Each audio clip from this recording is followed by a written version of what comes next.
welcome one, welcome all to episode 200 of the Xbox Expansion Pass, recorded on Saturday, October 21st, 2023.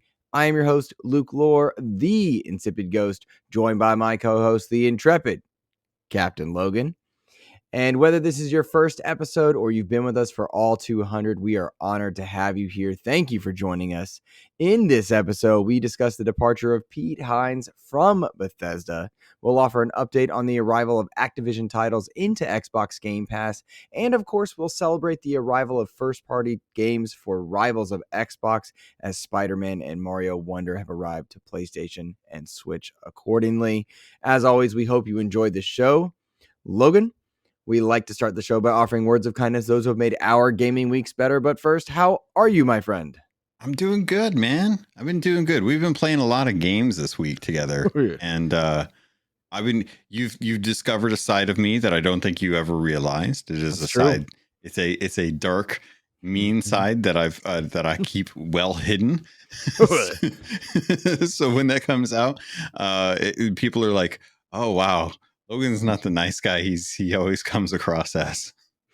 I'm not saying I was scared, because I don't get scared. I've never been scared in my life. No one's ever caught me scared. But oh boy, it was fun. I'm excited to tell that story for sure. Because we have been playing a lot of games this week.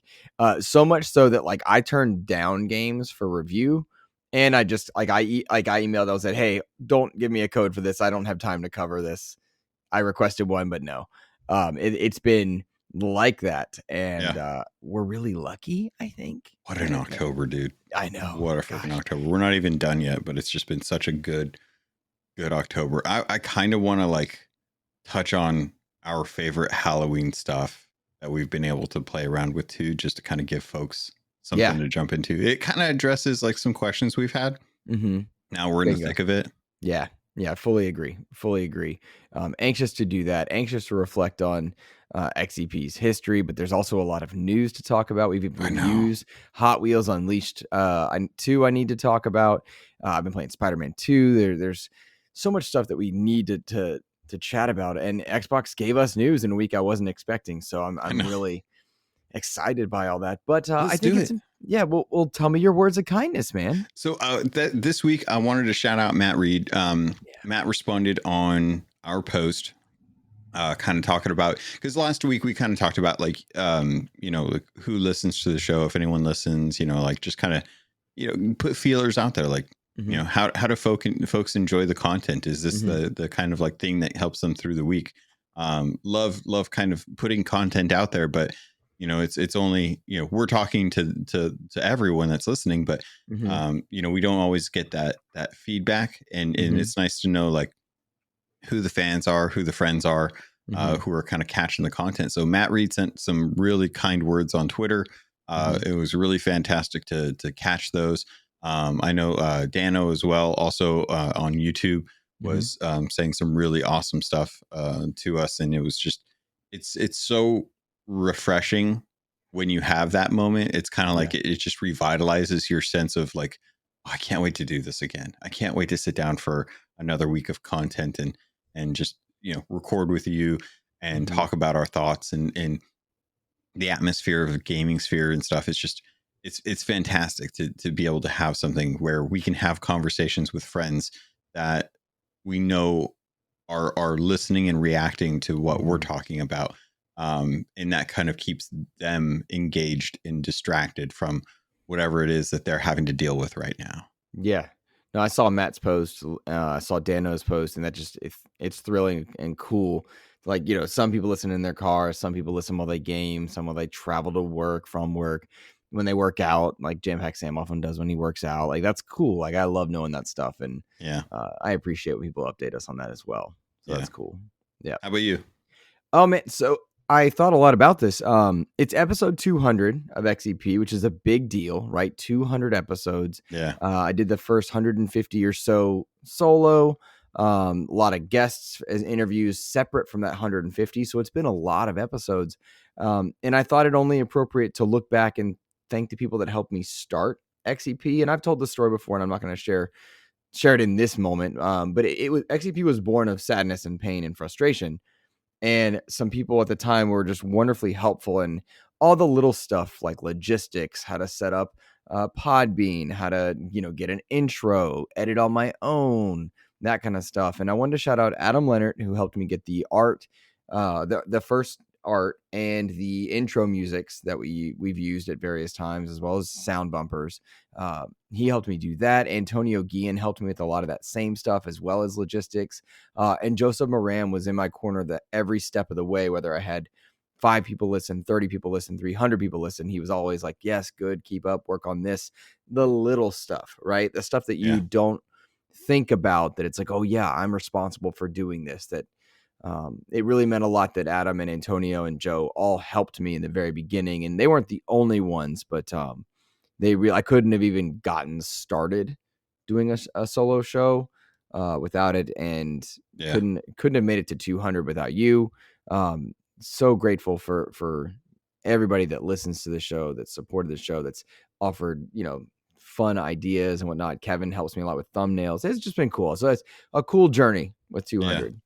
200 episodes is awesome, dude. I know exactly how you feel. It's amazing. I think my 200 episode was a knockout episode for Keelhauled. It was like I got to have Mike Chapman, the creative director for Rare, come on for that 200th. I was trying to get him for the 300th coming up, but he's really busy right now, so I wasn't able to do that. But it's just it's the little celebrations that you can have, because I mean, like, you've done more than 200 episodes of XEP, but it's like most of those are all kind of interviews or 116 interviews separate from the 200. Like you've done a lot of content. It's just not represented by all the numbers. So it's one of those moments where it's like, dude, you've knocked it out. You've been creating content so well over the last few years. God, it's been like what, 4 or 5 years now? 2019.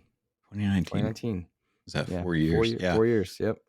So it's really cool to be able to have these kind of milestones and celebrate them from our perspective, because, not too often do we have a reason to kind of celebrate the content that we're making. Most of the time we're just making the content. So when these milestones come up, it's nice to kind of like sit down and be like, we did it. Not many podcasts do it, and you survived this whole time. I do feel quite honored that people have chosen to listen.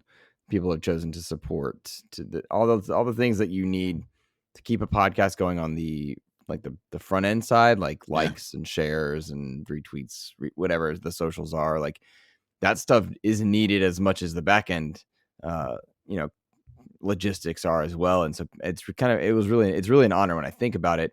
And I really, everybody that's been listening lately knows that, like, this is my busiest time of year, not counting the game side of things. And so I had all, what do I want to do for 200? Because I haven't done an interview in about a little over a month. I just needed to work on my job and take care of my students and my players and just make sure they were being well treated. And it's just, I didn't have anything big, and I didn't mind it, if that makes sense. Like episode 200, I reached out to Xbox briefly and got a very nice email back from Jeff Rubenstein and whatnot. But like, it didn't matter, because everybody that's in Discord or socials, reading Dano's post on YouTube, reading Matt Reed's post on socials, like, that stuff matters more. And it was a cool feeling and a really neat arrival at peace of like, yo, it doesn't matter how many downloads, how many listens, the community is what's kind of keeping me going. And that sounds so talky, but it really does make sense. No, I'm with you, man. Ever since I've gotten like a kind of close-knit family with Keelhauled, I used to care, like how well the podcast was doing. And there's a couple points for like from time to time where I'm like, I'll go check in on the numbers, but that's like maybe once or twice a year where I'll dive in and be like, how are the numbers doing? Like, how am I actually doing here? And honestly, like, I've kind of saturated the market for Sea of Thieves as far as like, people that find me and stuff. But then I get surprised and someone's like, oh, I just found the podcast. I'm listening from the beginning. And I'm like, you poor soul. I'm so sorry. Please don't.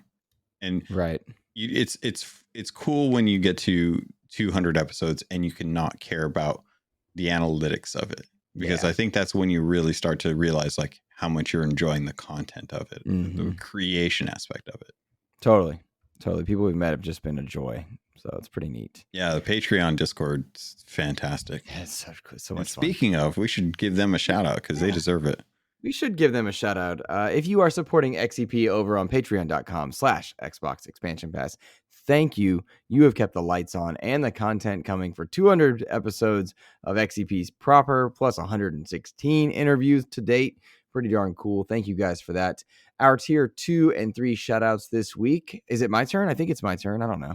You can go. I'd like It's your. to read them. It's the 200th episode, man. If I you would want to like to go read twice in a week, that's you. I'm here for it.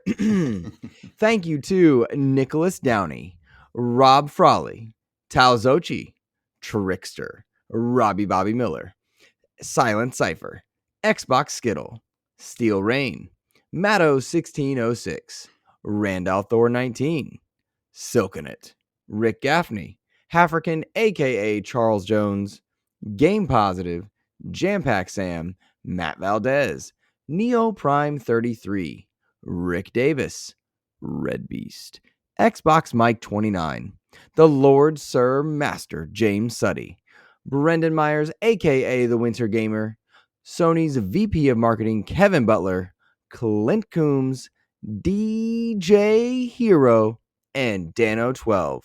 Thank you guys for supporting XEP over at patreon.com/Xbox Expansion Pass. We appreciate you, and I could wax poetic all day long, but Logan, there is just too much to talk about.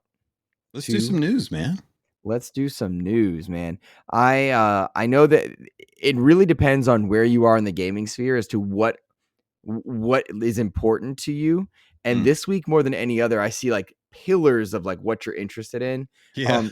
But I'd like to start first with some of the sales to recent games, particularly those that dropped into Xbox Game Pass, and just how well those games are selling, despite being in Game Pass, despite being a part of PlayStation Plus in one case. Let's start with Starfield, because I think this is really cool. A lot of different sources on this. Starfield had a huge boost for Xbox sales, for Microsoft sales, and for game sales in general in the month of September. Specific to the UK, because we can get numbers from them in a little differently than we do the rest of the world, console sales went up 44% overall in September's UK month, which makes sense given all the games coming out across the three big consoles. But PlayStation led the lead there. However, Xbox Series X and S had a 136% boost in sales in the UK with the arrival of Starfield, which is really darn cool, all things considered. Like 8 consoles. Nice. Very well. It's not Japan. Sorry. Yeah, we're in the UK, but I loved seeing that because PS5 went up 24%, which is really great given that they have such a good install base there. Obviously due with the arrival of Spider-Man, because in PlayStation world, it's a light year, right? It is. Yeah. It's a light year. But I've been playing Spider-Man 2 and God, it's so good. I can't tell at all. Yeah, you got something. There's something on your over your right shoulder there. 19 inches of venom. No. Oh, sorry, Spider-Man 2. No. I was just admiring the plasma sword. I didn't notice the Spider-Man though. That's cool. That's kind of neat. But I love seeing PlayStation 5 up 24%. Love seeing Xbox up 136%. Because I think it's a reward for the dedication, and those people that are jumping in because of Starfield, they're going to get a chance to see so much more that they've been missing out on, because Xbox has really become a great platform. And shout out to Switch, got an 18% boost in their sales, which that's a lot when you scale.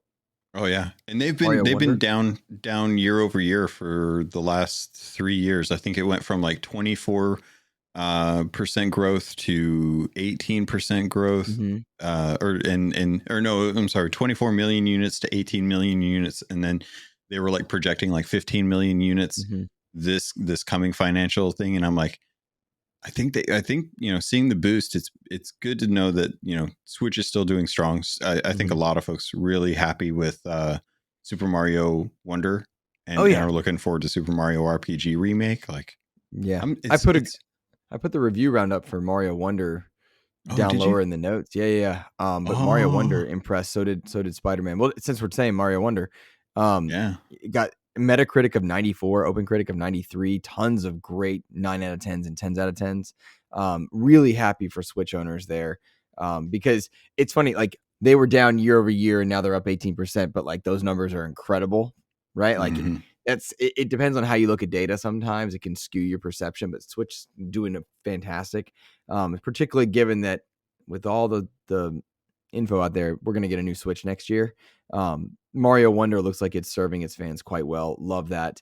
Love seeing PlayStation get the win with 24% month over month. That's great. And seeing Xbox do so well in UK boosted, pretty darn cool. Uh, all three are having this wonderful release window.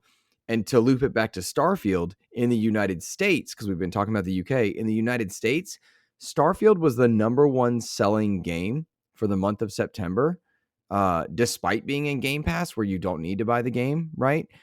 That means it came in ahead of Mortal Kombat, which is multi-platform, ahead of EA Sports FC, which was formerly FIFA, which is also multi-platform, as well as a ton of other multi-plats. Starfield outsold them all, which is incredible. Really fascinating to see that despite Game Pass, despite being on the lower install base console, number one selling game. Of course, I'm sure Steam has something to do with that. I don't know, Logan, if the upgrade is counted in that, like the deluxe edition upgrade or whatnot. I don't much care, truth, because it Yeah. doesn't really matter. The big thing is that Starfield has an incredible start. It's this wonderful injection into the Xbox ecosystem that I think people needed uh, to see how great Xbox has been treating its fans for a while.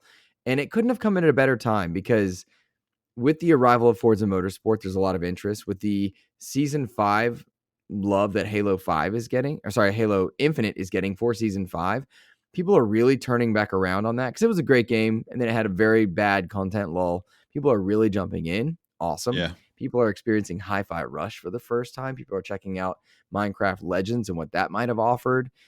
They're seeing that Game Pass can treat you well, which is really cool because the next two games we're talking about launched into Game Pass. It's really kind of neat to see people arriving to Xbox and celebrating it in such a wonderful way, as well as there's a new marketing campaign out, which is cool. But like the boost is neat when you look at like Sea of Stars, which is the next one that I thought was really neat. We saw in its first week it did 250,000 copies, and that number's only gone up because it's been a month. But it did that despite being in Game Pass and PlayStation Plus and Yeah. still sold 250,000 in 1 week. Incredible. Game Pass treating devs well there.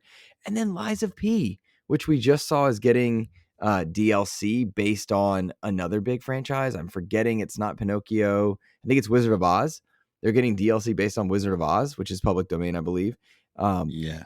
but Lies of P sold 1 million copies in its first month despite being in Game Pass. Like, that's such a cool set of wins for several sets of people, you know? Yeah. Yeah. It's nice to see that even though they're getting the bag of cash from, either Microsoft or Sony, or sometimes in this Sea of Stars occasion, both, but to Mm-hmm. actually get the sales on top of that Mm-hmm. shows that folks are either double dipping and they want a physical edition, Mm-hmm. or there are folks that want to continue to support these devs beyond just the subscription model that they already have.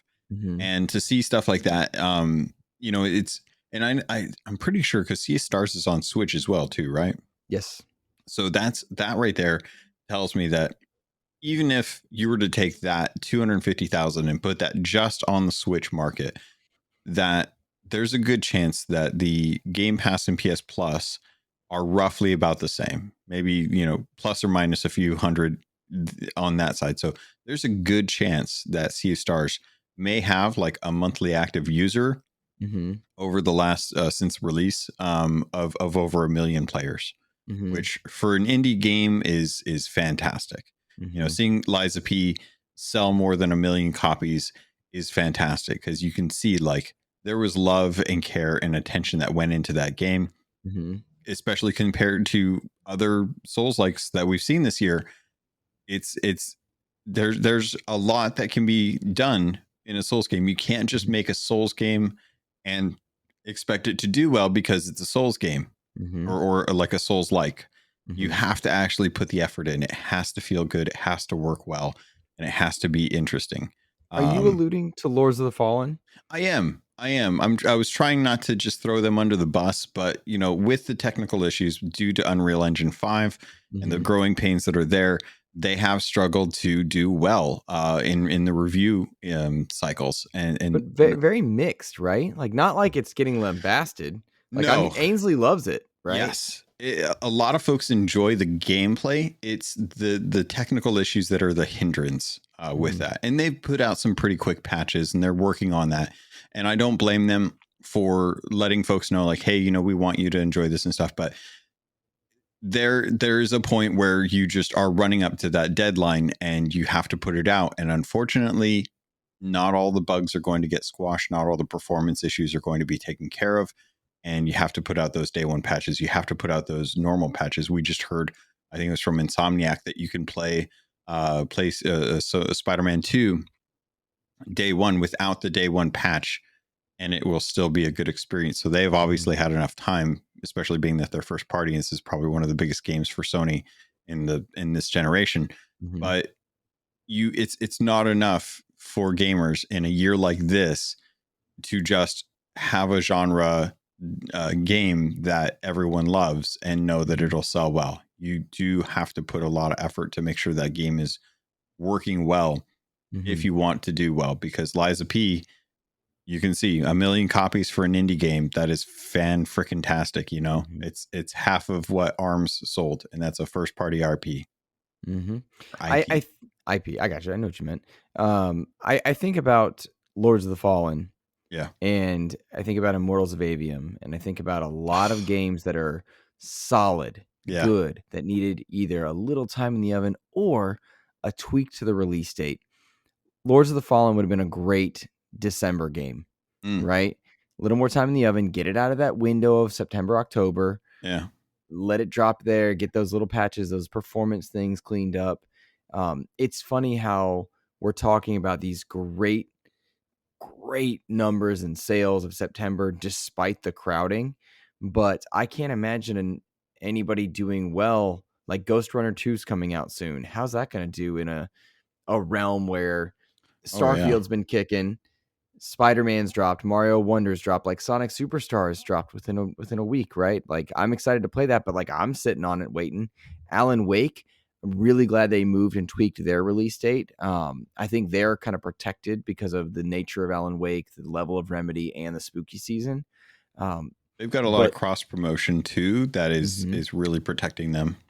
Yeah, just mentioning Alan Wake and cross promotion, that is I'm so excited to play Alan Wake, but I have not played the island in Fortnite. I haven't Ap- either. I'm really Apparently, annoyed.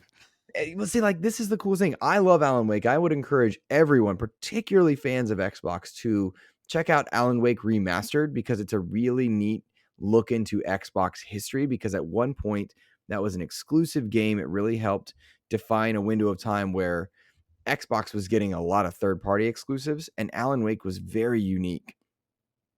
It is spooky, not scary, very fun, wonderful atmosphere, great writing, great acting, and it's the genesis of the Remedy that you know now. The Remedy that Yeah. had to go through a rough patch with Quantum Break, which was good despite flaws, then nailed Control Ultimate Edition, Yeah. and now Alan Wake 2. We have friends that are playing it right now. I don't have hands on it, so I can talk freely. And I don't think we're getting that one. I'm not sure yet. But Mm. Either way, like so excited for that. Fortnite has this whole recap of the first game it's on a special island that is this wonderful condensed playable way of getting caught up. Yeah. That's such a cool thing. Yeah. That's so neat. I love that they're doing that. I'm interested to actually play that because I think the Fortnite world is a little less spooky Mm-hmm. than what the original Alan Wake is, and as a result of that, I'll probably actually be able to handle it. Like we've been playing Call of Duty, and you've got jump scares on. I don't have jump scares on. I did like Mm-hmm. 2 jump scares, and I was like, no, I can't do this. Mm-hmm. But yeah, like I've been looking forward to jumping in to see like what this experience is like, because they've done concerts in the past. They've had Mhm. special levels where you can go do stuff, and it's Mhm. cool. And it's, there's always like interesting things that can be done in the Fortnite engine. And we've seen some really fantastic content made with the Fortnite engine through Mhm. Unreal 5 Yeah. and lately. But right now, I think what a fantastic opportunity for Fortnite to try and work with games that are sequels that players Mhm. may not want to go back to play an older version of a game design Mhm. where there's some sticking points. Like if you wanted to go play like one of the old Diablo games, like that'd be Mhm. cool. The story's there, but that gameplay is just not Dated. what it is now. Mhm. And to have something in another game where you can kind of experience that, like there was a Diablo 2. No, it was a Diablo 1. It was a Diablo 1 was built in Diablo 3, and it was like a Mhm. special event, and you could go into a portal and it would take you back to Diablo 1, and you could play through a huge chunk of Diablo Oh, 1 that's cool. in Diablo 3. And Yeah, stuff that's like that neat. is so it was so fun to kind of like bring stuff forward, so that folks don't have to go out and hunt down an Xbox copy of Spider-Man 2 Mhm. to be able to experience the story of Spider-Man 2. Yeah. No, you're exactly right, actually. I think it's important that stories not get lost, particularly when they're having sequels and whatnot. Mm. And Fortnite is an appropriate place. I think it was a meme, and I participated in that meme for a good while until I just realized how silly it was. To avoid the popular thing because it's popular, Oh yeah. and, and I gotta tell you, the amount of joy I've had when I just let myself enjoy games like Fortnite, um, there's so much creativity and wonder in that game. Plenty of things to be critical of. We talked last week about Epic's choices and Yeah. their funding and their prices and stuff, but like Alan Wake is there to be played. You can play the first one in or get a recap of it in Fortnite in an appropriate way. You can play with your action figures and your crossover characters. I love that. And I am very interested to see how Alan Wake is received by everyone because it is this weirdly odd niche style game, but that has kind of come into its own. It's built a legend around it, the remastered, reinstituted interest. Um, Yeah. I'm excited, and it's appropriately timed because there are all these great Halloween events going on in games. We've been playing Call of Duty, great Halloween stuff there. Oh, Different modes have, amazing. yeah, Call of Duty's nailing it with Halloween content. The battle pass is appropriately spooky with spawn and stuff, but then like all these events with zombies, without zombies, with different like really good cosmetics, I think. Yeah. Um, Dude, each mode. looking at Skeletor in Call of Duty is Mhm. hilarious, and the voice lines are perfect. Yeah. My life-giving magic will revive you. Yeah. Stuff like Oh, that is just cracks me up. so much fun. All these great like spook things. The jump scares are a fraction of the spooky. So like if you're like you don't like the open a crate, you might get yelled at or screamed at or hear a Yeah, haunting. If you turn that off, there's still plenty of Halloween to enjoy yeah, in COD right now. I will say for anybody, because I'm pushing people to check out COD because it really is in a great place and it's first party. So obviously I'm a COD bro now. Um, yeah. You bought the battle pass just like without even thinking, like a second thought. They're just like, "Oh, I it's wanted first party. Spawn. I'll take one battle pass over here. I'd like the Thank you." special edition, please. The more expensive version. Yes, thank you. Hello, I'm rich. I have a boat. No, I don't I'm a have any of those teacher. things.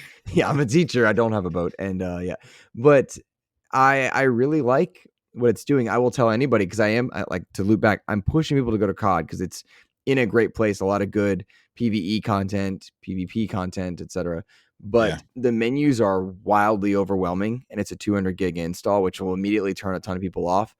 true. If you're mildly interested, take the time, check it out. It is good. There is a lot of spooky, fun stuff to be had. Um, Please do, if you're interested, don't let that stuff stop you, but know that it's there because the menus are overwhelming. And that's what happens when you've got a platform game. Fortnite recently redid its platforms. Yeah, they Xbox did. did a dashboard update not too long ago. Every time these things happening, Discord did one a refresh on mobile. Whenever these happen, it's very daunting, I think, for people. But that Yeah. doesn't mean it's bad. It just means you got to take a moment, catch your breath, and learn it. Yeah, yeah. It's tough to kind of figure out like where things are, or like if you buy something, like how do you access that content? It's the same criticisms I had with the Halo Infinite when they were coming Mhm. out. I was like, and they did those flights before launch, and I was like, guys, your UI is horrible. You guys do not understand how to design UI. This Mhm. this is bad. Like, I'm glad that it's flat and it's clean looking and stuff, but Mhm. UI design for front end menus is so incredibly important for discoverability, Mhm. especially if you want players to understand what they're doing. If they Yep. can't navigate their menu, they're going to get frustrated before they even jump into the game. And then if they jump into the game and have a bad experience, Mhm. they might as well uninstall it. Yeah. Very, very frustrating. I am one of the people that doesn't I like the Xbox Dash update, but I I saw do too. some Yeah. not in favor. I I think it's just a matter of like get comfortable with your ecosystem and know that it sometimes new can be scary. I think I think there is a valid opinion out there about the how much they cram sponsored stuff in your Mhm. face. Yep. Like if you were just an Xbox person and you weren't into Game Pass and you just bought physical, Mhm. there's a lot of crowding on the dashboard now that is like pushing you to go check out Game Pass stuff. Yep. And I could That's see true. that being annoying. I see that as an opportunity to see like what's coming to Game Pass, get my money's worth kind of thing. Mhm. And they've got the important stuff at the top. Like I love having settings, store, and apps like Mhm. right on the top of the very top section of the dashboard. But Mhm. that's a personal preference, and everyone's going to be slightly different. So hopefully, folks kind of get used to it and learn what they like, or learn how to get where they want to go. Yeah, agreed. Ellery made a comment about a week or so ago, maybe a little after last episode, just how much they enjoy the spooky events in games. And I'm right on that same train. I love it when games do Halloween events or even seasonal events in general. Like I like Yeah.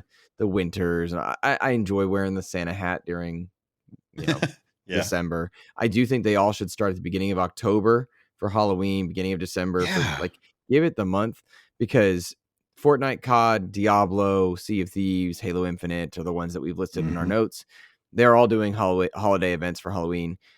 Some of them haven't even started. And it's like, yo, dog, Yeah. let's go. I'm trying to be in the zone. My house is decorated. My wife's done an incredible job with that.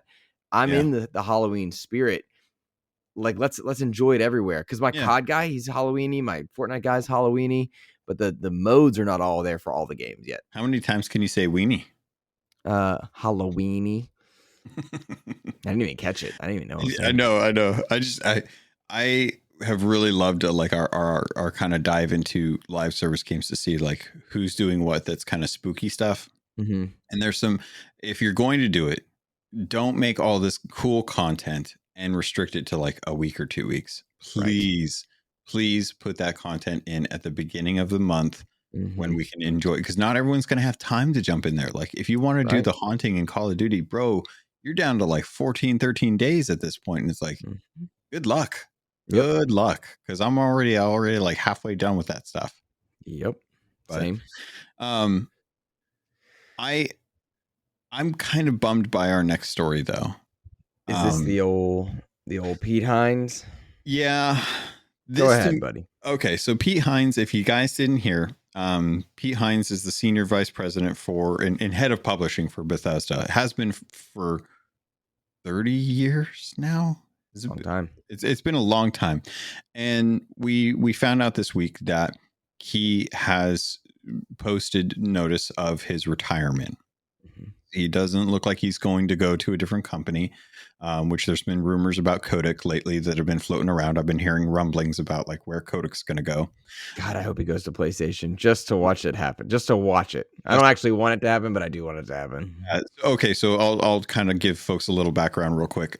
So there's rumblings that Kodak is leaving the Activision Blizzard at the beginning of the year that we've known about for a while, instead of staying to the term of the financial year. Right now, there's two places that look like the most opportune for Kodak to be going to. One of them is Tencent, which would fit because he knows how to run a big company, and Tencent has a lot of properties, a lot of studios to be able to run, and he knows how to monetize them well, and they're open to that type of monetization. And the other is SIE, or Sony Interactive Entertainment. Jim Ryan is leaving. He's going at the end of the year. He's pretty much out right now, but the timing is a little sus. It would be hilarious if the reason Jim Ryan is leaving is because the Activision Blizzard Microsoft deal went through, and as his replacement will be the former Activision Blizzard guy.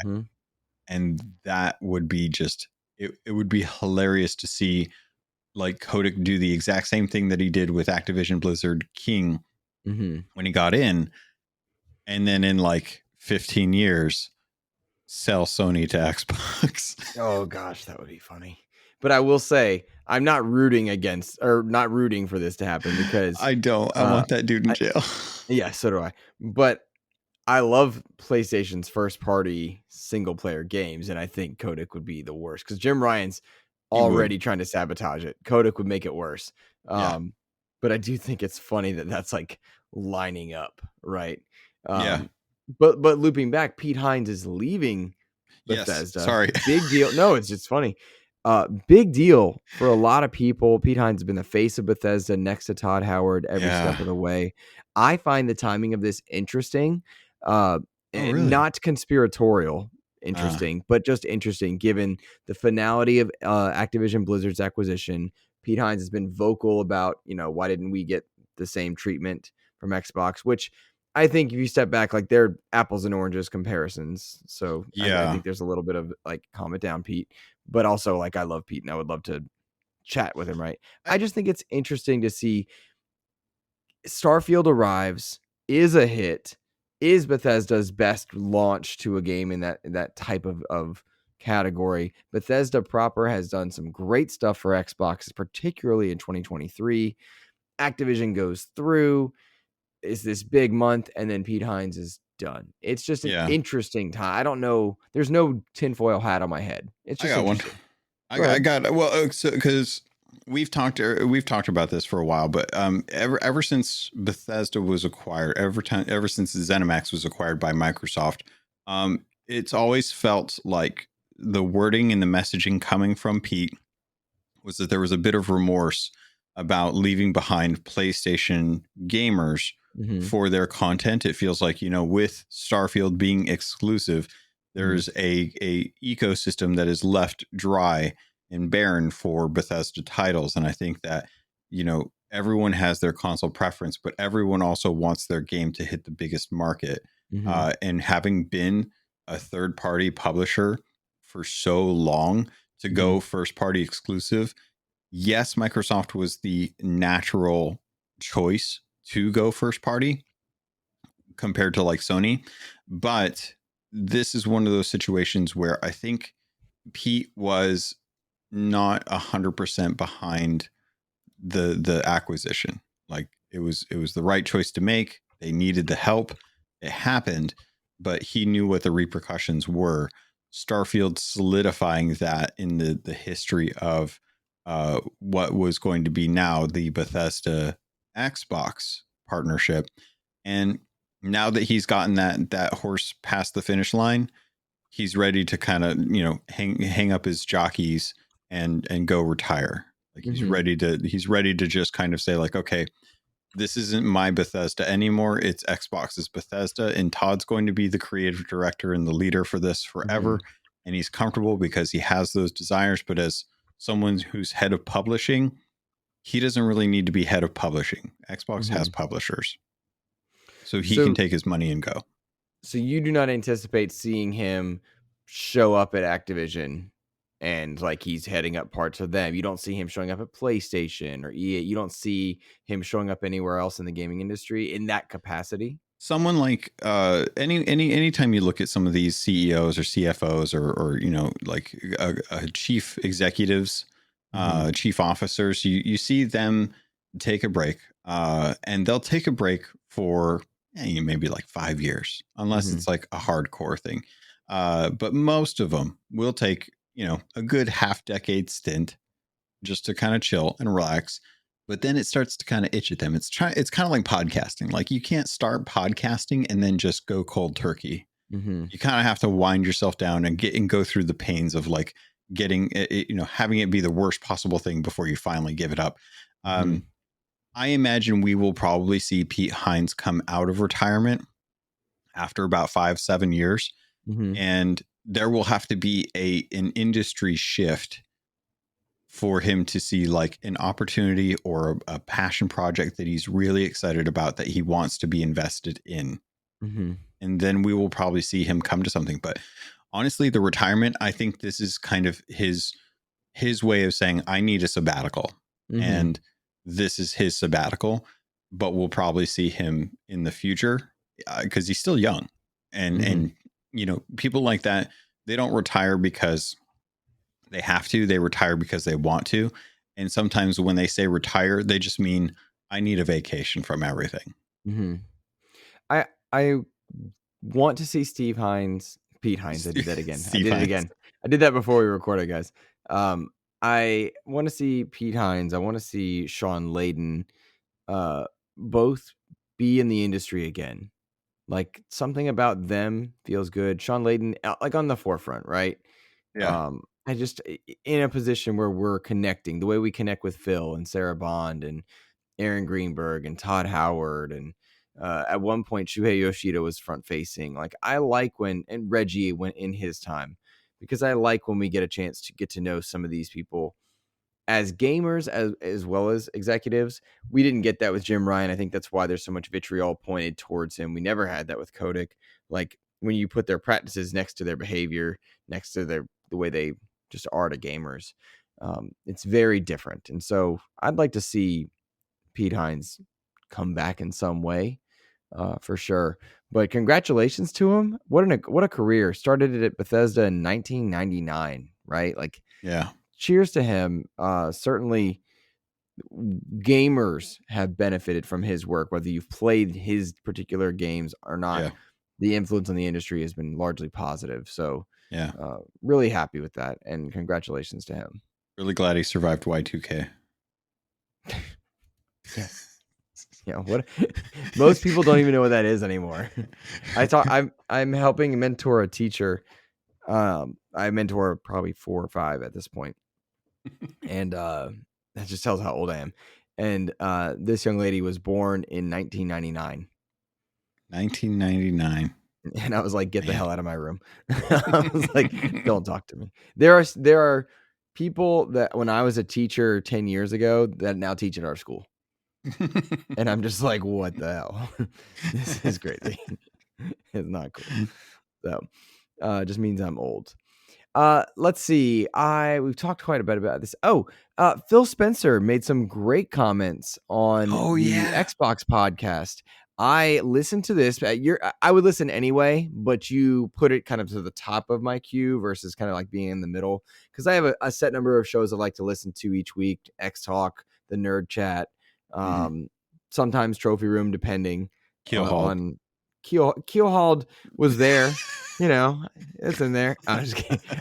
Like how dare I listen to Jay Wood as a content creator. I listen to Skilla. Just there's finite amount of time. You put it to the top of my list. I listened. Great interview. Really good info on Activision Blizzard. Because you put it in and you pointed me. What would you like to comment on this one? I was just so happy. First off, if you guys don't know, the Xbox podcast is now in studio. Jeff Rubenstein, Malik, and Tina Amini are now kind of like the hosts for the show. Feels it's all kind of like late night show, couches, chairs and stuff, kind of sitting down talking about Xbox. And this was one of the times where they got to pull Phil in and sit down to talk about the ABK deal, and getting to actually see them address a lot of the speculation and rumors as a result of the ABK deal, to kind of first off celebrate it, but also to talk about like, what's the game plan now? And this was really cool to see like Phil talking about how no, there won't be anything coming to Game Pass in the immediate coming weeks. This is something where they would have liked to have done this had the deal gone a little bit differently from the start. But right now, because there was so much uncertainty with the CMA, they couldn't start really like working on stuff as soon as they wanted. So we won't be seeing anything probably coming to Game Pass from the ABK deal within the coming month or two, but to expect stuff coming in 2024. He was like on the precipice of actually going to visit some of the Germany based studios from the ABK acquisition to actually like see what they're doing. And this kind of happened with Bethesda as well too. It also happened when Rare was picked up as well. And Phil and Matt Booty like to go out to all of the studios when there's like an acquisition to introduce themselves, to kind of get to know the teams, and to kind of like shake hands and congratulate them, you know, welcome them to the family. It's very mafia like, if you can imagine, you know, Phil Spencer being the Don. And it was nice to know that they were going to go make the rounds, because this is the time when you see Phil and Matt Booty, like kind of the head of studios, trying to like get to see how the teams feel. Where are you at with what you're working on? What are you working on? And how is that going to fit in to Xbox, as specifically Game Pass? And is there opportunity there? So now we are going to start seeing the next 5 years schedule. Like anything that's beyond 5 years right now will be what gets kicked up now. So in 2 to 3 years, when we hit like, you know, 2005, 2006 E3 or Xbox showcase, we'll start to see like rumblings of what the studios that got acquired now are starting to work on. And this is when we're going to start actually seeing like, you know, some of those IPs that were bundled in with the deal come to life, if that is a thing. So I was very excited about that. Did you have any thoughts on that before I keep going? No, well, I really enjoyed this as well on the podcast. It was, I think, comforting to hear as much transparency as I would expect a team that's trying to be transparent show, right? Like to see Phil going out there is good. I have to think that they've learned a lot of lessons thanks to Bethesda. And I'm really excited to see those lessons in action, because Redfall was a wonderful learning point. It hurt. It was a wonderfully useful black eye. In martial arts, we it's important to get hit. You have to learn to take hits and adjust, and it changes your style. It changes your preparation, and that's a good bloody nose to get, because the ramifications were not so bad that it destroyed anybody. There's a lot of lessons learned, and then the lessons that were learned are now being taken into an acquisition that is triple, quadruple more in size in terms of bringing in talent. And Clobriel, whose images I've used on last week's thumbnail, and I'm using again in this week's thumbnail, but it's an even bigger version, showing all the studios on display. There is so much talent that is being influxed. It's important to know what you have in terms of IP that's both public facing and stuff that maybe people are working on behind the scenes. Is there a hi-fi rush in the works? Is there a small little bleeding edge in the works? Is there something you should say, hey, maybe not? Hey, let's do this. Let's get a Pentiment. Let's get it grounded. Like, what is it that you guys are working on? But also, hey, at Xbox, we want you to make what you want to make. Happy teams make good games. Is a mentality that Xbox seems to be taking into this generation's midway point. And I'd like to see that kind of pushed even further. You know, what can Activision that's free of the Call of Duty constraints do? What's going to happen to Call of Duty as those teams get freed up a little bit, because they've got a cadence they need to keep? They're a service platform now. It was somebody in our discussion privately that was referencing Ainsley Bowden's statements, which is very much something he and I have talked about. Like, they've got to maintain COD. How is Xbox going to manage COD while allowing Toys for Bob to suddenly create? You know, what happened? Does Banjo get made by Toys for Bob? That's the easy one, right? But you see my point? Like, you got to find a way to use these IP in unique ways. And I like seeing them go there and visit and tell these teams in person, like, hey, we believe in you. Similarly, like, to loop it back to the Redfall lessons, Bethesda is working to fix Redfall. I saw a report as recently as 2 days ago internally that was like, hey, they're not only they want a redemption arc for Redfall.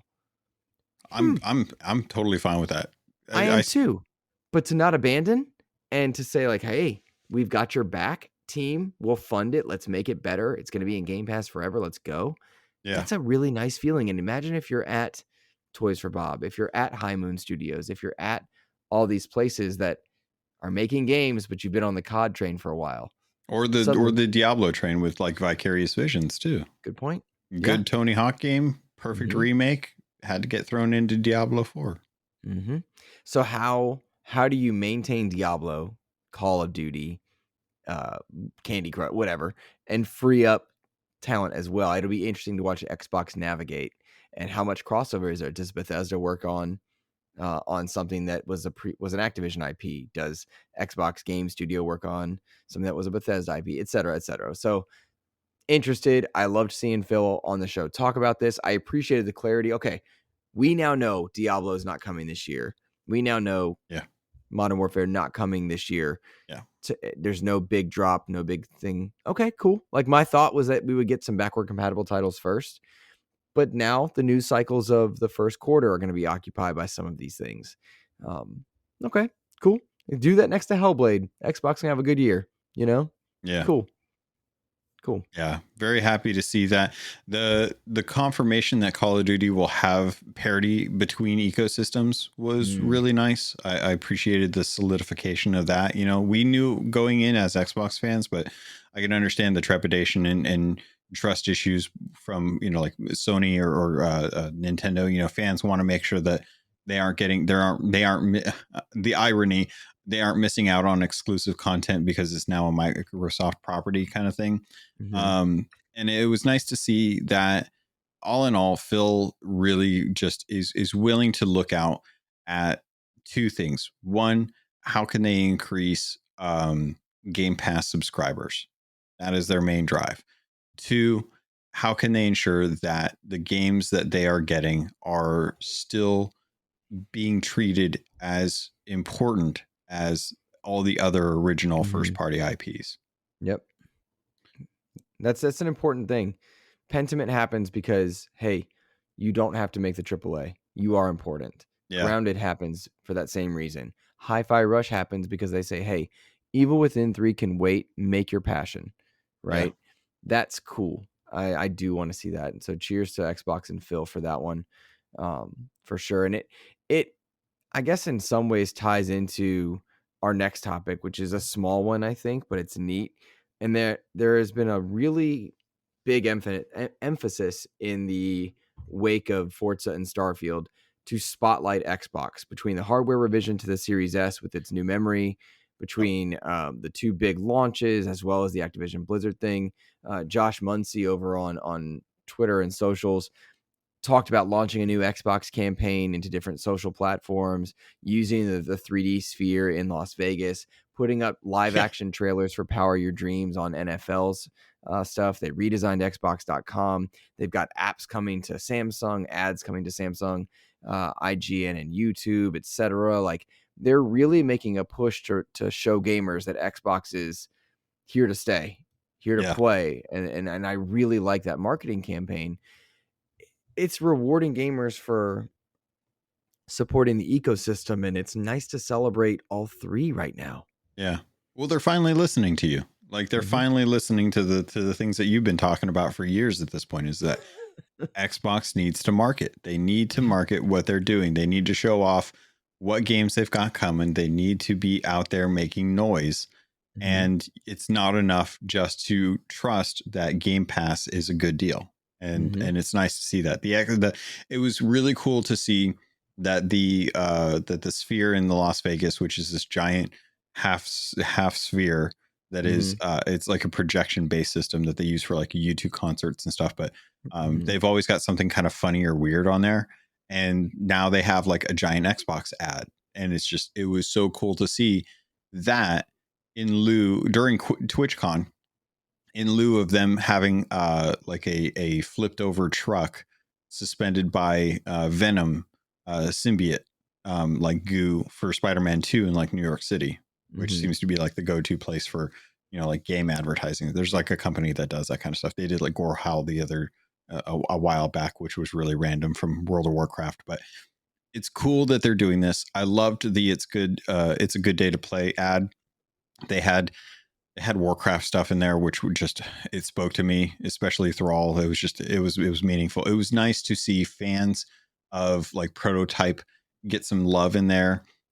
Phil's talked about like, having a Hexen remake or having like Hexen as an IP now, being really important. And just, it's so cool to kind of see that in lieu of all of the really good games that we're getting this year, like this month in particular, especially with some of the content that just recently came out, because I know you've been excited about Sonic.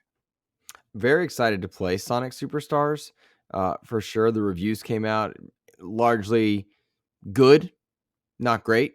Yeah. Would be the mentality that I'm seeing. Metacritic at 74, OpenCritic at 70.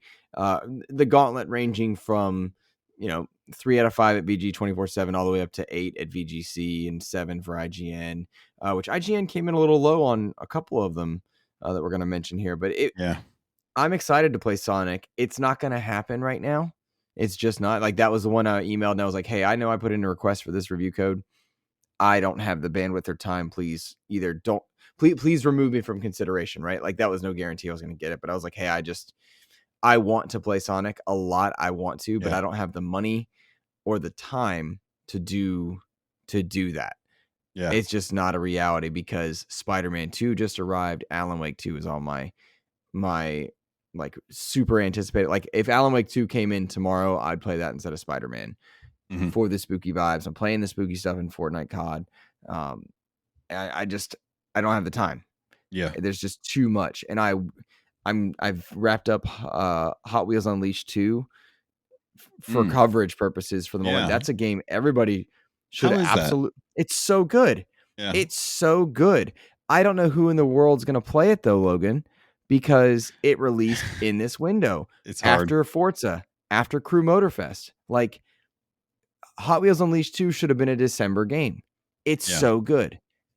Like, I fully recommend. If you liked the first one, you're going to love this one. They fixed the AI difficulty.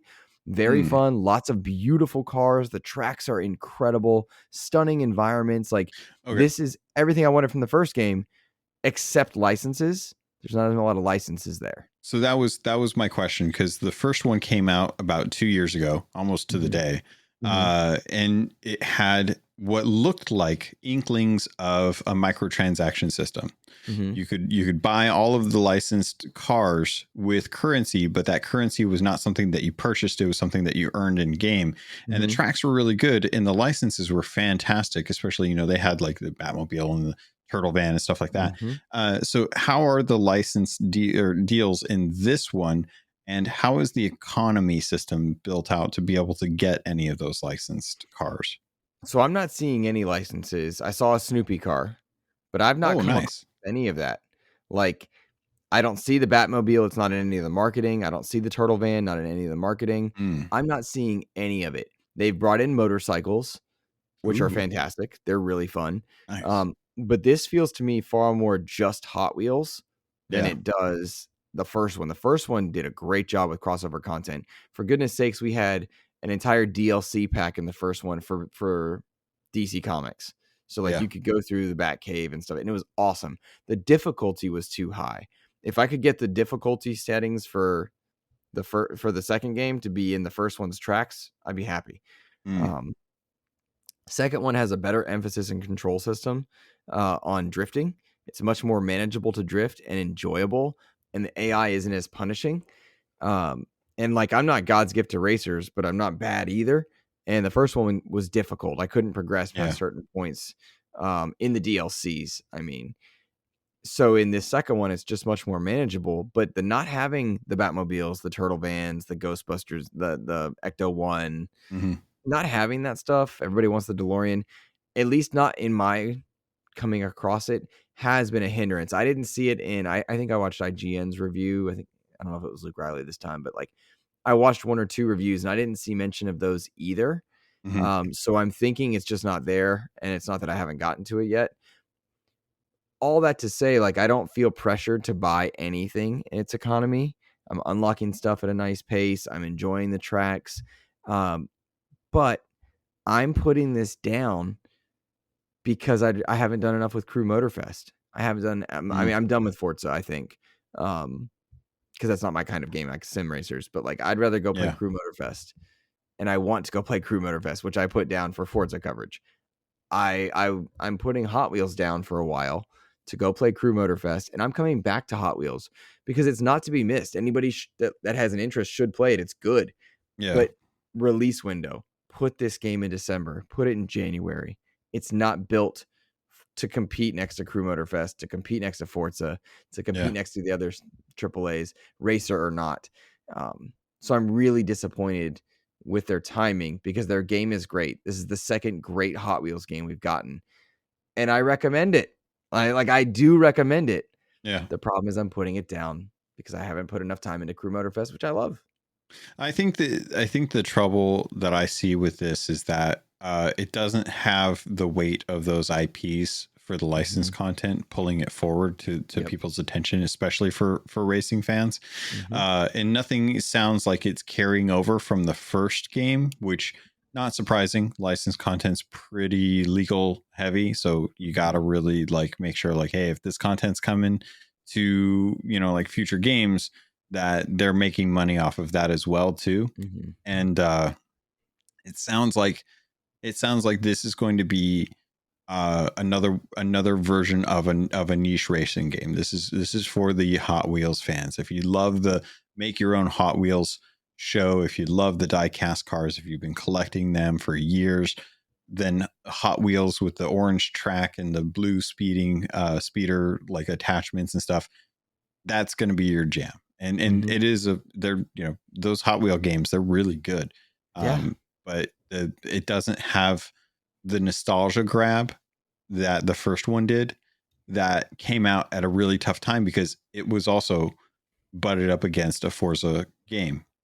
And you had to choose. It was like, well, were you going to go with Forza Horizon, which is in Game Pass, or are you going to shell out the money for Hot Wheels and then have to grind for the licensed content? And that it's if there was a dearth of racing games on Xbox, I could see these doing really, really well.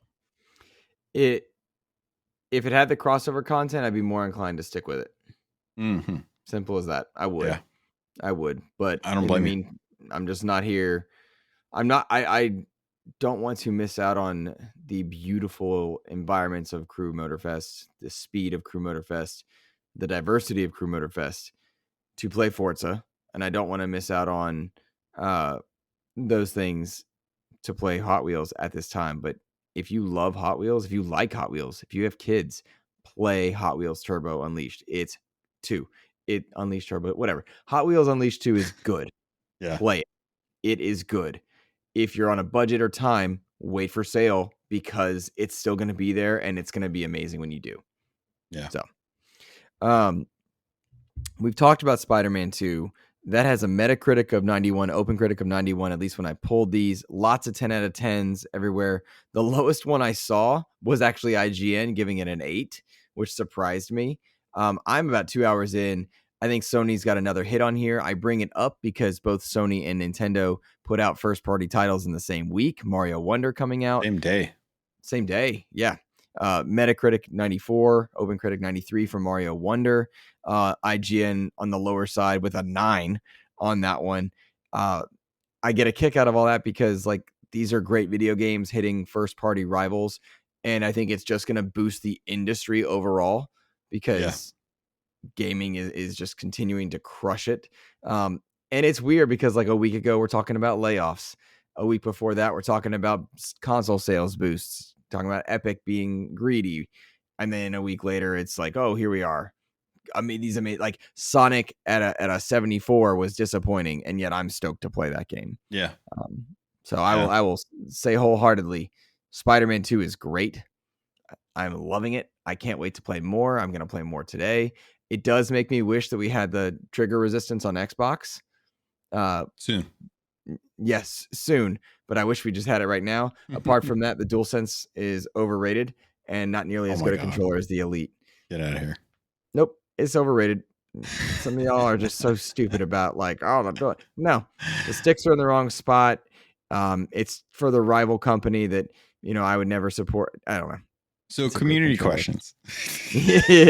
I love PlayStation. I don't know why people get so hunky dory about like arguing over console wars. I haven't turned Those mine things are on fine. in a long time, if I'm being honest. I haven't had a Really? reason. Yeah, I usually pop it on for like VR or something like that, but I have not actually turned mine on in quite a while. I've been too invested in the live service games that we've got going right now. So Mm-hmm. like I'm holding off on Spider-Man 2 because I still haven't finished Miles Morales. Mm-hmm. But even if that was not the case, I still would be holding off on Spider-Man 2 because I still have a bunch of other games that we've gotten or Mm-hmm. that have just come out this year that I Mm-hmm. want to finish. And that paired with like the live service content, like I'm sated, honestly. Like missing Mario Wonder and Spider-Man 2 has not phased me at all. So I'll say this. When we get to December, you should finish Miles Morales. That's a good winter game. Yeah, it's a It's a holiday winter, game. it's a holiday game. Play Miles Morales before you play Spider-Man 2. Yeah. There are great callbacks to both Miles Morales and Spider-Man PS4 in Spider-Man 2, but like as I'm playing it, I'm loving Miles. I'm always Peter over Miles because that's who I grew up with. And I've talked about this before. I like to make the character as close to me as possible. Yeah. And Miles is so freaking amazing, but I don't speak Spanish and I don't look like him. So Peter, I lend myself to. Yeah. And despite that, I'm loving the conversations between the two. It's just so well done. And Miles Morales, the game is so good, but it's at a smaller scale in terms of stakes. So play Miles first, Logan. Oh yeah, yeah. Then play Spider-Man 2. Yeah. And make no mistake, Xbox fans, these games push Xbox to be better. These games make Xbox better. Yeah, And I'm these type of games are the games that everyone's playing, Mm-hmm. me accepted. I think that it's just like when Zelda comes out, like everyone Mm-hmm. plays Zelda, and then you start to see things from Zelda creep their way into games for generations after that. Mm-hmm. Look at Hogwarts Legacy. It's one of my favorite games this year. It is basically a Legend of Zelda game with a Wizarding World skin on top of it and a school story. Yep. And I'm, as a diehard Batman fan, I'm so excited to see when Rocksteady throws away Suicide Squad. But I'm excited to see what this does for the open world Batman game, for the Superman game. They've done flying in Spider-Man. Yeah. I want Superman so badly because of it. It's awesome. It's really awesome. So we had 2 community reviews that I'm gonna hold off on for this week, Logan. But Ellery and Clint both did reviews for us. Ellery reviewed Long Gone Days. They put their review in our Discord. Clint put his review in Discord. Both are fantastic and helpful at understanding them. But I don't think we have time to read through them at the moment. Yeah. To finish our episode. So that is on hold, but not abandoned at all. We did have some community questions though. Let's look at. Well, you take a pick. Take your pick. Do Matt's question. Let's do Matt's question. Okay, so Matt Reed, thank you for writing this in.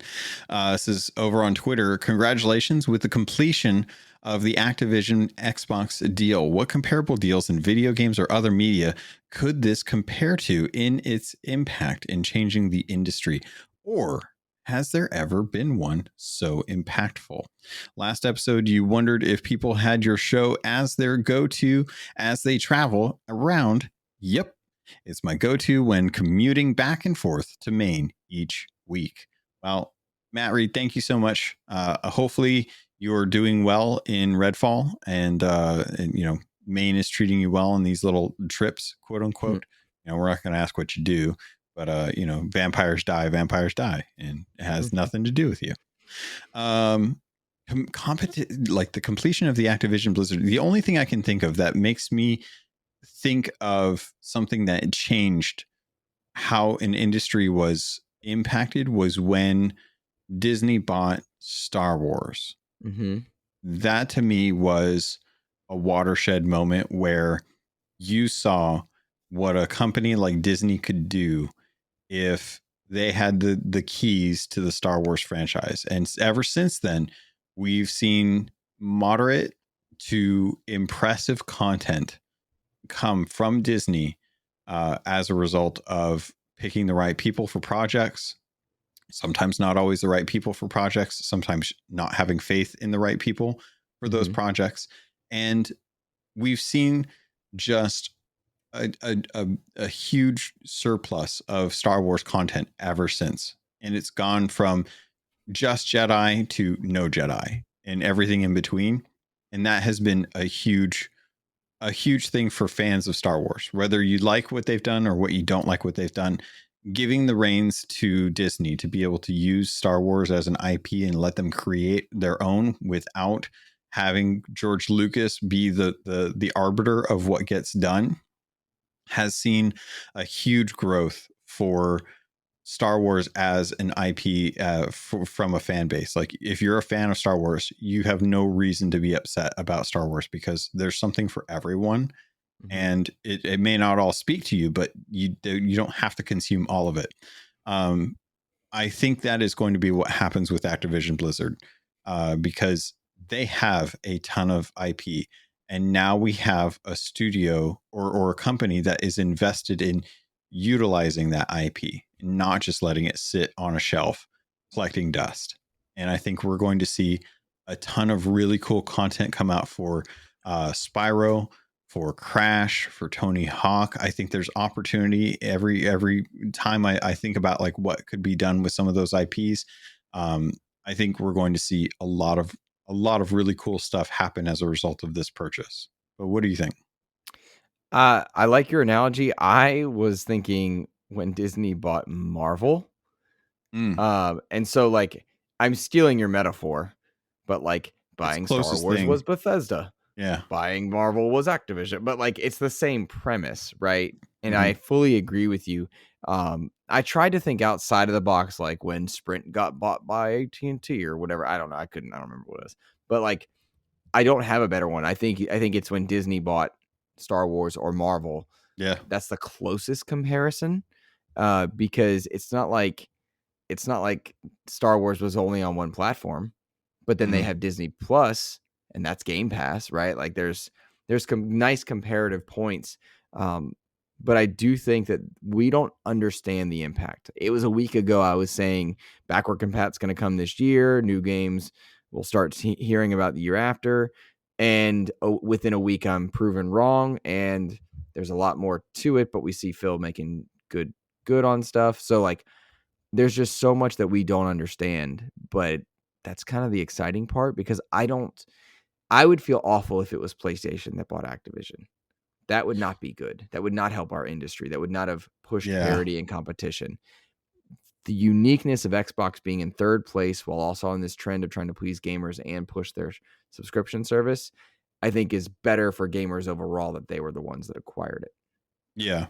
And particularly because we see like the business transactions that PlayStation makes to get content to drive console sales versus Xbox, which are far more giving in terms of content to consumers. Like they're far more consumer friendly. Inflation costs aside, Xbox is willing to do a lot more from my perspective. I could be wrong, to kind of ensure that gamers are happy. And I don't see that with Sony. I see money grabs like PlayStation Portable, the PlayStation 5 camera, the VR. There's areas that Sony is going into that are niche that are kind of, it's the most Apple thing you could possibly do. You sell something that is absolutely ridiculous that nobody actually needs, but people are going to do it because it's a thing they can do. And it's a trusted brand and ecosystem that people are diehard about. And you just don't see that with as much with Xbox or Nintendo in some cases. So seeing like ABK go to them, I think will be a big boon to the industry overall. I am worried about the eventual like thinning on the population, like as redundancy starts to creep in and you start to see folks kind of like lose their jobs as a result of this deal. Mm-hmm.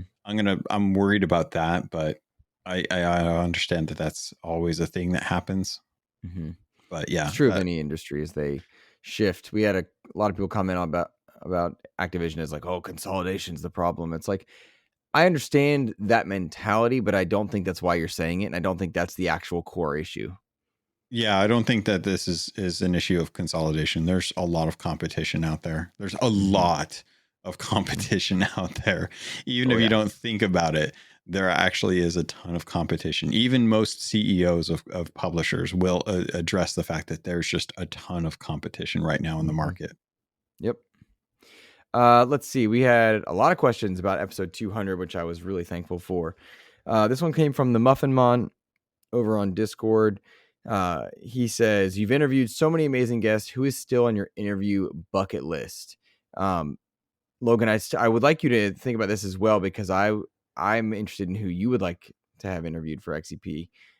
But do have a bucket list because I've done 116 interviews. Some of them are repeats for XCP. Been honored to talk to some amazing people: Ed Freeze, Seamus Blackley, Mike Chapman, John Johannes. Like they all stick out as being amazing. But I would love to talk to Cliffy B. I really want to have that moment with Cliffy B. I really want to talk to Sarah Bond for reasons that might be surprising to some. Like I want to talk to her about um, being uh, a black female in video games at a figurehead position that young students like mine can look up to. I have a student, I can't say her name, but like she wants to make games. She's a black female. She has an accent. She's excited to get into the industry, and it's daunting, but she's looking at people. She's talked about Sarah Bond with me. I want to talk. I want to know what it's like to be that role model. Is there pressure? I want to talk to Sarah Bond. I think it'd be obvious to say Phil Spencer because, of course, why wouldn't I? In truth, Kevin, the bucket list is more like I'd like to be acknowledged by Xbox, and not in a review code way, because we've been very fortunate. We got that wonderful email, like it's happened before, You but want like those controllers. Just admit it. You want the control really the controller. Oh, you mean the like special controllers. edition ones? Yeah. Yeah, no, that'd be cool. I think it really what it is be like, hey, we see you. I'd like that moment, It would you know? it would be nice to get it would be there are other content creators out there who get heads of Xbox coming onto their show to talk about important things that are going on in the industry. Yeah, And I think that is a good goal for this show yeah. is to be that important Mm-hmm. for folks. But I mean, it's mostly our opinions and covering the news, so it's hard to kind Sure. of stand out when that kind of thing happens. It really Mm-hmm. does come down to the audience being enthusiastic about us to poke the bear, if you will. Mm-hmm. But I don't blame you for wanting to talk to Phil because he seems like such a down to earth guy, and I think Mm-hmm. his it's funny seeing him in interviews because I think his vibe it gels so well with what our vibe is as far as It like does. Yeah, we're, it does we're feel like real he'd chill fit in. about stuff and he's a very chill guy. Yeah. Not vitriolic, which I appreciate, you know? Yeah. Yeah. Like I feel like he's playing Spider-Man 2 and Mario Yeah. Wonder and Starfield and loving them all. 100%. He's You know? 100% playing. He's like on the plane to row with his ROG ally and he's just like Mm-hmm. playing Spider-Man 2. He's like Mm-hmm. 100%. Yeah.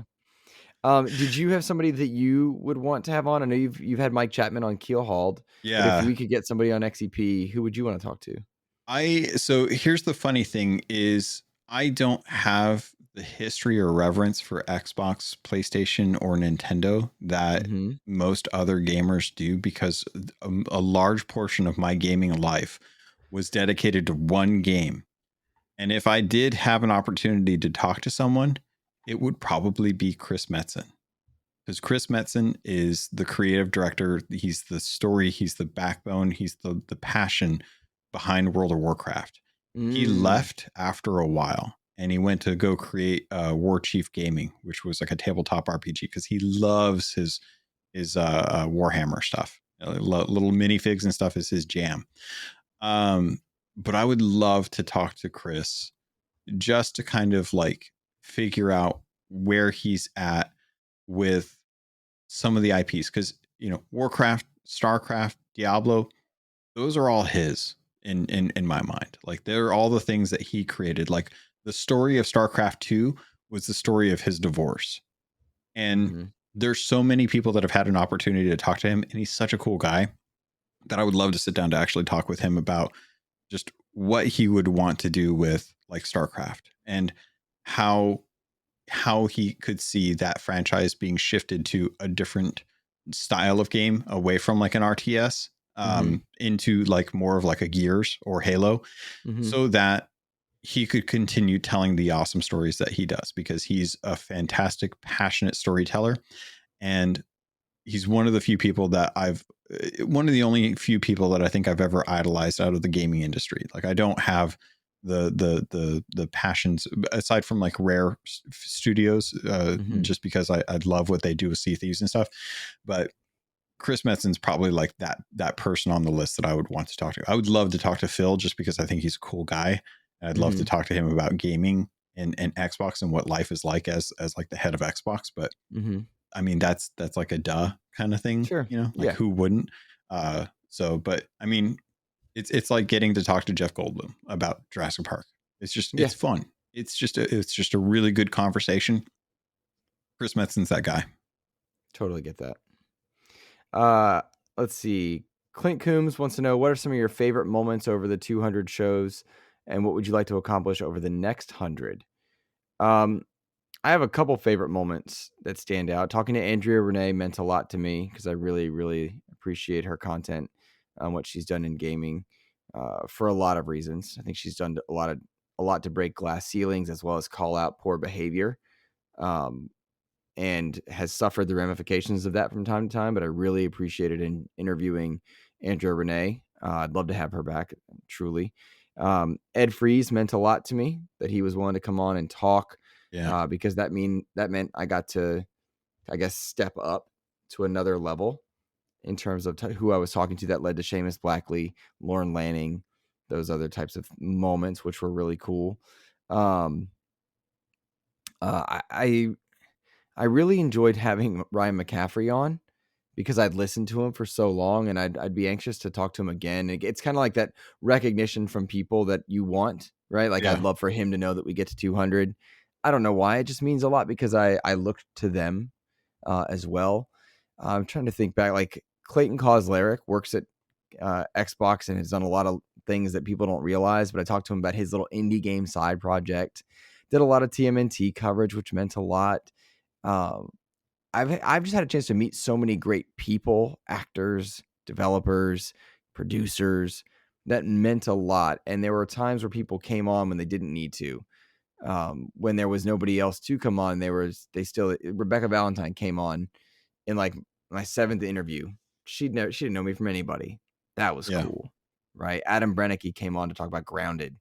That was cool. I was nobody, and it's still in many ways I'm not, but like, that's neat. And then hearing Steve Downs or David Bateson do their, like, you're listening to the Xbox expansion pass. It's like, thanks, Hitman. That's cool. Thanks, Master Chief. Like that. Those are cool moments, for sure. I definitely getting a chance to talk to Erica Lindbeck. That was cool. That was a real awesome moment for me. Really love that. I really loved our conversations about Redfall. I think it was one of the most honest conversations about a game that we've had, where it was not a great game, and we still really had a good time with it. And I think that was an important moment for us to kind of say, like, this is not a good game, but it is also a fun game. And to understand that not every game, like, this is kind of one of the jokes that I've got like in the back of my mind, is I want us to do a game of the year review of just sevens. Oh yeah. Like, just what are the best sevens out of the year. Mm-hmm. Because we've had a lot of games and we all know what like the front runners are going to be, and they're not all going to be on Xbox. But Mm-hmm. of the games that we've played this year, a lot of them are sevens, and I would love to throw down like which is the best seven, Mm-hmm. because I No, think I that's where we have our fun. totally agree. Like I hate like I'm looking at my list right now and it's like, I talked to some incredible people for interviews, but like they led to great moments like those Yeah, conversations, Um truly unironically when Ellery came on the community episode for our Starfield spoiler cast, and we were like, you know what, let's just do this once a month now, and that's our new tier 3. Like yeah, whoever's coming on, like whichever patrons join us for this month, what are we going to talk about? Assassin's Creed, Forza, we're going to talk about Mario Wonder, Spider-Man, Sonic. Like we're going to talk more about Starfield. Like what's our community episode going to look like? Getting that formula and there being an interest in it really meant a lot to me. yeah, That meant a lot to me because I started the show solo for 150 episodes. Nobody was with me. And now community members want to hang out. That means a lot. yeah, So bringing in a co-host that I love and appreciate, and I know you're right here, but like that meant a lot to me. Getting to give you review codes for your coverage to cover something I wasn't good at, getting B-roll from you, those things mean a lot to me because it's like, this is something that I'm doing with people now. It's not just me. yeah, That means a lot. Like that is cool. I used to do trailers in our YouTube video. Now I try to use your B-roll. Whatever B-roll you send me of games you're playing, that's more fun for me because it's like, this is us. mhm. That means something. So yeah, yeah. Let's do our last question comes from Jam Pack Sam over on Threads. He says, "What's it been like through the years talking to story developers, seeing your podcast source to major gaming news, and just to become a larger part of gaming and Xbox communities?" So being sourced, Logan, um, that sucks sometimes because what it means is there's this huge boost of attention, and then you have people saying, citing you, not citing you, not citing you correctly, or Yeah, they get the attention that the show deserves, or the person deserves, or it's the wrong kind of attention.